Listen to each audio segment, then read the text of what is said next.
کسی کو کوئی بات سمجھ آ جاتی ہے، کسی کو کوئی بات سمجھ آ جاتی ہے، چھوٹی سی بات لوگوں کو ٹریگر کر جاتی ہے۔ میں آپ کو بتاؤں، میری اپنی زندگی میں ایک چھوٹی سی بات جس نے مجھے ٹریگر کیا، میرے ایک آفس کے کولیگ تھے، نئی انہوں نے داڑھی رکھی، ان کے والد صاحب تعویذ دھاگے کا کام کرتے تھے، تو وہ نئے اس طرف آئے، نماز پہلے ہی پڑھتے تھے، مجھے انہوں نے 5000 روپے دیا۔ یہ میں بات کروں 2007 کی، 2007 کی، اس زمانے میں 5000 روپیہ، آج 11 نومبر 2018 ہے۔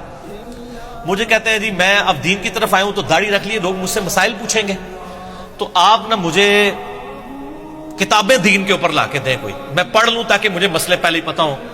تو سارے ہم بھی بابی تھے اس وقت، ٹھیک ہے نا، تو میں نے جناب ان کے لیے بار شریعت خریدی، اچھا جی اس طریقے سے ملفوظات اعلیٰ حضرت، احکام شریعت، قرآن بھی اس نے ان کو خرید کے دیا، کیونکہ یہ تو ظاہر ڈائریکٹ پڑھنے سے انسان گمراہ ہو جاتا ہے نا، سمجھا کرو نا، تو یہی کہہ رہے ہوتے ہیں نا، ہم بھی یہی کہتے تھے۔ اچھا تو اس کو کتابیں، میں ابھی بھی، وہ بھی میرے ساتھ ہی ریورٹ ہوا ہے نا، ابھی ہم ایک دوسرے کا بڑا مذاق اڑاتے ہیں، تو میں اس کو کہتا ہوں تم میرے لیے ہدایت کا سبب بنے ہو۔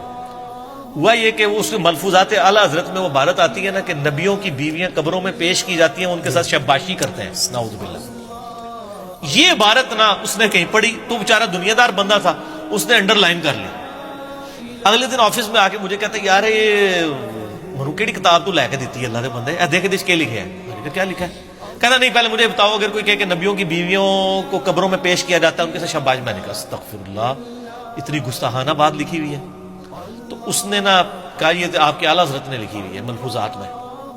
مسئلہ 71B ہے میرا، انڈیا اور پاکستان کے بزرگوں کی 19 گستاخانہ عبارات کا تحقیقی جائزہ، جو سر سینکڑوں نہیں ہزاروں لوگوں کی اصلاح کا سبب ایک لیکچر بنا، الحمدللہ۔ مجھے وہ کہتا ہے یہ دیکھو لکھا ہے۔ اب جب اس نے کہا نا اعلیٰ حضرت نے لکھا ہے، اب میرے لیے اعلیٰ حضرت سے اختلاف اسی طریقے سے جیسے کیسے کوئی صحابی سے کوئی اختلاف کر دے، اور میں پہلے کہہ بھی چکا ہوا تھا، تو میں نے درمیان میں نے کہا یار یہ مس پرنٹنگ ہوگی۔ وہ کہتا ہے یار مس پرنٹنگ کو چھوڑو، اگر یہ انہوں نے لکھا ہے تو یہ غلط ہے، کہ میں نے کہا غلط ہے، انہوں نے بھی لکھا ہے۔ بس سر یہ ایک قبولیت کا لمحہ تھا، اللہ نے میری بات سن لی کہ میں غلط کو غلط کہنے کی جرت رکھتا ہوں۔ جب پہلی دفعہ میرے سامنے آیا، میں کتنے دن پریشان رہا کہ یار اتنے بڑے بڑے بزرگ بھی غلطیاں کرتے ہیں، تو میں نے پھر تحقیق شروع کی۔ اسی دوران میں نے قرآن حکیم کا ترجمہ جو ہے نا پری ڈیٹرمنٹ ریزلٹس کے بغیر پڑھنا شروع کیا، آہستہ آہستہ آہستہ آہستہ چیزیں سمجھ آنا شروع کی، اور آج آپ دیکھ رہے ہیں کہ پوری دنیا میں انجینئر ہو رہی ہے۔ اس لیے نہیں کہ میری کو تعریف کر رہے ہیں، اس لیے وہ کہتے ہیں یار ایک ایڈی شے آ گئی ہے۔ وہ جو انجینئر کا فطرہ اٹھا ہے نا، وہ اہل حدیث تو ہم سے زیادہ پریشان ہے۔ سر تہاڈی پریشانی بھی نظر آ رہی ہے، تو سر وہ ہر گلی سے جو انجینئر نکل رہا ہے، وہ اس لیے نکل رہا ہے کہ ہر گلی میں ایسے لوگ موجود ہیں جن کے دماغ میں ڈرل اور ان کو بات سمجھ آ جاتی ہے۔ ایک جملہ کسی کی زندگی بدل سکتا ہے۔ آپ دیکھیں نا، اوس اور خزرج کی جب لڑائیاں ہوتی تھی یہودیوں کے ساتھ، یہ جنگجو لوگ تھے، ہمیشہ جیت جاتے تھے، تو یہودی کہتے تھے بچو جی اونٹتے تسی جیت جاندے ہو، جب آخری نبی آئیں گے نا ہم ان کے ساتھ ملیں گے، پوری دنیا کو فتح ہم کریں گے، تو پھر ہمارا مقابلہ تم نہیں کر سکو گے۔ یہ یہودی ان کو تڑی لگاتے تھے۔ قرآن میں بھی اشارتاً ذکر ہے کہ اس نبی کے آنے سے پہلے سورۃ البقرہ میں تم اس نبی کے وسیلے سے اللہ کی طرف دعائیں کیا کرتے تھے، اس حوالے سے کہ اللہ اس نبی کو جلدی جلدی بھیج، اور آج جب وہ نبی آ گیا تو تم پہلے منکر ہو گئے یہودیوں۔ اچھا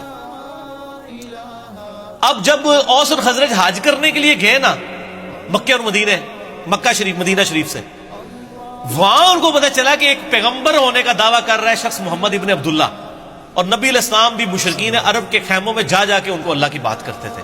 حج کے موقع کے اوپر چونکہ پورے عرب سے لوگ آتے تھے، حضور کہتے تھے چلو یار انہوں نے میری بات نہیں سنی، یہی سن لیں۔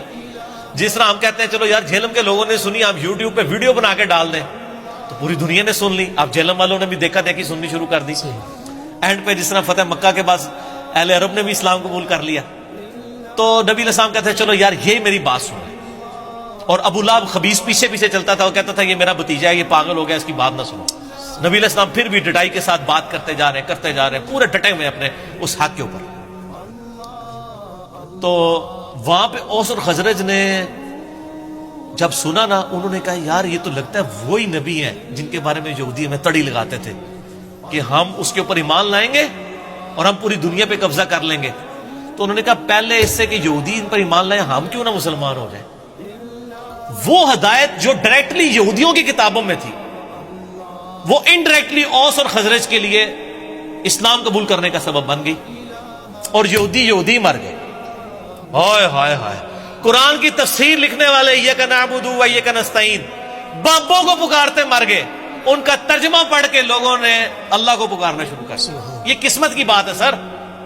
اوس اور خزرج نے اسلام قبول کیا اور سر رومن اور پرشین امپائر پھر ان لوگوں نے گرائی ہے۔ اوس کے سردار تھے سیدنا سعد ابن معاذ، سعد ابن معاذ، جن کے بارے میں بخاری میں حدیث ہے اللہ کا عرش بھی ہل گیا ان کی وفات پہ۔ غزوہ خندق پہ ان کو تیر لگا تھا نا، عمر سیریز میں سر انہوں نے وہ منظر فلمایا ہے، تو وہ رگ جاری ہو گئی تھی ان کی، تو اسی پہ ان کی شہادت ہوگی۔ اور سعد ابن عبادہ وہ خزرج کے سردار تھے جو 155 اصحاب صفا کا کھانا ان کے گھر سے روزانہ جاتا تھا، ٹھیک ہے۔